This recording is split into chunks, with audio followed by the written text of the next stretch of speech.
there is an ecosystem in life. Sir, ecosystem તો સાઉન્ડમાં હોય છે, સાઉન્ડ સિસ્ટમમાં. Yes, agri. ઇકોસિસ્ટમ એનો મતલબ કે તમે એક વખતે બોલો ને એના પડઘા પડ્યા કરે.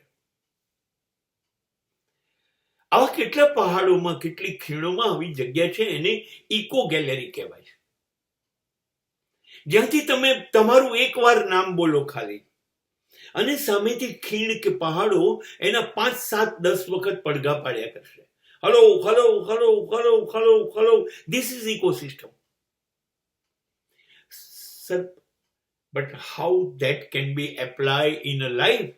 જિંદગીમાં કેવી રીતે સર ઇકોસિસ્ટમ કામ કરશે?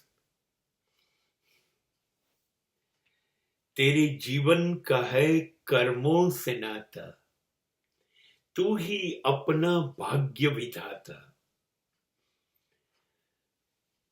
जो बोएगा वो पाएगा. That is a ecosystem. એવું ના સમજો કે તમે કર્યું એટલે તમે રાજા થઈ ગયા. Forget it. ભૂલી જાઓ એ વાત. આદિવાસીઓ પાસે એક હથિયાર હોય છે જેનું નામ છે બુમરેંગ. એ છોડે એટલે જેની મારવાનું નક્કી કરે ને એ પક્ષીઓ અને પશુઓ માટે વપરાતું, એને મારીને પાછું એની જ પાસે પાછું આવી જાય. That is a boomerang. The same strategy will be applied in the karma theory. માણસની જિંદગીમાં આ જ થશે. તમે જે કરશો એ પાછું તમારી જ પાસે આવશે, બીજા પાસે નહીં જાય. સાંજે કેટલી બધી ગાયો પાછી આવતી હોય છે, તો વાછરડું એની મા પાસે જ જશે. એમ દરેક કર્મ જેણે કર્યું છે એની પાસે જ જશે, બીજા પાસે નહીં જાય. મારા કર્મનું ફળ મને જ મળશે, બીજાને નહીં મળે, અને મળશે એ ચોક્કસ.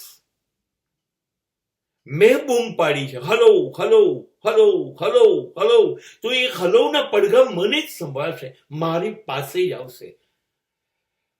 હું જે કર્મ કરીશ એના પરિણામો મારી પાસે આવશે, એ નિશ્ચિત આવશે, એ નિશ્ચિત. એના પડઘા ચોક્કસ મને સંભળાશે. इसकी गूंज तुम्हें सुनाई देगी ठाकुर. એ સંભળાશે જ. હા, અભી હાલ ના સંભળાયા એવું બને, પણ ઈશ્વરનો એક કાયદો છે, કુદરતનો એક કાયદો છે. કર્મ પાછું આવશે. સમય ક્યારે એ કુદરત નક્કી કરશે. હાલમાં ને હાલમાં નહીં, પણ આવશે જ. માટે ખાસ યાદ રાખીએ કે જો કાંટા બોરડીઓ વાઈશું, કાંટા ઝાડ વાઈશું, તો કાંટા વાગશે આજે નહીં ને કાલે.